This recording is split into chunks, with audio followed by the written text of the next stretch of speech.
What is going on YouTube? It's your boy Book Blurb here, coming at you with another crazy video. So don't forget, click like, leave us a comment, subscribe and click the bell notification icon to be notified of future crazy videos about books.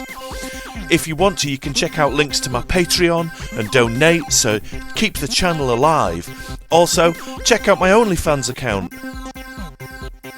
There's stuff on there you wouldn't believe. And also, I've got a new rap album just released on SoundCloud, so check that bad boy out.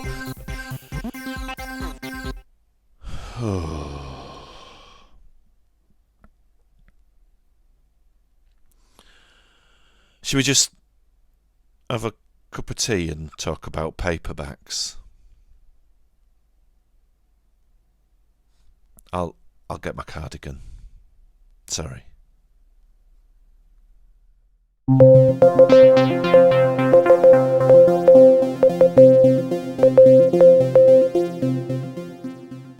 Hello, Pulphounds. So, what's going on with paperback values at the minute?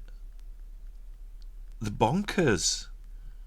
I know there's been certain triggers, like the paperbacks from Hellbook, that has given people more things to search for, cool covers and just ridiculous narrative. But overall, paperback prices are higher than I've ever known them. There's 3 tiers, and there doesn't seem to be any correlation. So when I was collecting the Hamlin horror books, you'd look at some, or you'd look at them all, and some would be that kind of £3 to £5, including postage, price bracket, which is doable because it's cheaper than a new book, which is, yeah, that's cool. And then there's the kind of £15 to £25 price bracket for the slightly rarer ones, which are, if you're a bit flush and you need it to complete a set, then I get that. That's sometimes books do have that kind of value. And then there's ones that are just in this third price bracket between £80 and £120. And I don't think they're worth it. As much as I adore books and trashy paperbacks, I don't quite think it's worth paying that much. And I worry about, first off, it's going to put new collectors off, I think. And second off, I don't want this kind of fake inflated value for something I love so much. If you look at Beanie Babies from the 90s and early 2000s, that was going to be people's pension funds, and now they're valueless beanbags. Same, I think, I see nowadays with Funko Pop vinyl figures. And I would never knock anybody if that's what you want to spend your money on.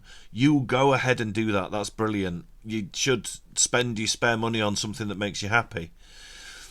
But a lot of these vinyl figures have huge values. And I kind of think, will they have that value in 10, 20 years' time? Or are they going to be like the next Beanie Babies? And I don't want paperbacks to become that. If I don't, because I ain't got the money. But if I was to spend £100 on something just to go into a collection, I would want to know it's got some kind of longevity and residual value. So paperback-wise, for example, you can see that a Pan first edition of Ian Fleming's Casino Royale is an expensive book. And Bond is established as a figure in pop culture.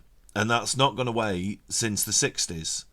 So that, to me, would have a more stable value than a kind of crazy forgotten paperback that's just a bit ridiculous, that's at a very inflated price. When it was last year, I decided I was going to try and finish putting this set together. So I know that's the American one, but the Vampirella novels, I'm a huge fan of 60s and 70s Vampirella comics. Not so much the newer ones, because she's more of a superhero. And I like the strange stories from the original Warren comics. But when I looked at those online last year, I couldn't get any of them cheaper than the cheapest one I found was £97. And as much as I think they're brilliant novels in a trashy way, and as much as I adore the character of Vampirella, I don't think they're worth £100. Now, like I said before, it's your money, and if you want to spend a ton on a paperback, that's up to you. You must know full well that in a few months or years or whatever's time, it might not hold that value. And I looked last week thinking, are they still that ridiculous price? I looked on a few booksellers' websites and marketplaces and stuff. And a lot of them now, the last few, there were 6 in total in the series, you can get for between £20 to £30. Now, that's still a bit much for me at the minute, because I'm self-employed and unable to work, and I've been unable to work for pretty much most of last year. So books I buy at the minute have to be the lowest price possible. But things will change. But it made me really glad that I wouldn't have done anyway, but I'm glad I didn't pull the trigger on them at £100 each. And you see that fluctuation, and it's constant with the Witches series that Sphere published by Lawrence James Dark. I've done a video about them. Those prices are really up and down, and through no fault of my own, I've lost number 1 a couple of times and found it again for a sensible price, really quite cheap compared to what they all were. They were around about the £80 mark, and then one came up really cheap, so I got that one to finish the set again. And the first one continued to decrease in price, and I wonder if it's booksellers kind of looking at what they've got and looking at other listings online and thinking, I've got one of those and that one's £90, so I'll put mine on for 80. And when I decided I was going to make sure I got all the Witches books, it was the later ones that were the cheap ones. I was getting them for between £4 to £6.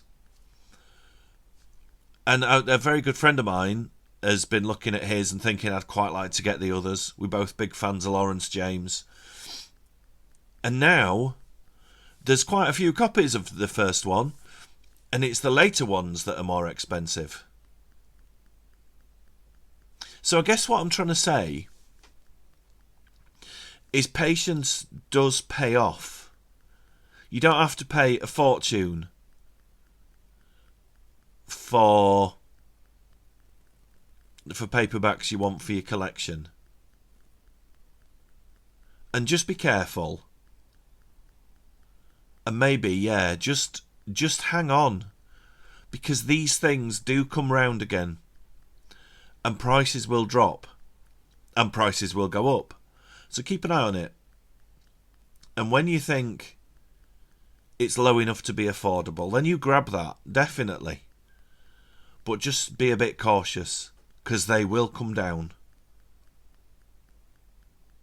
Anyway, that's me Pulphound chat for today. Thank you for joining me, and I'll see you in the next video.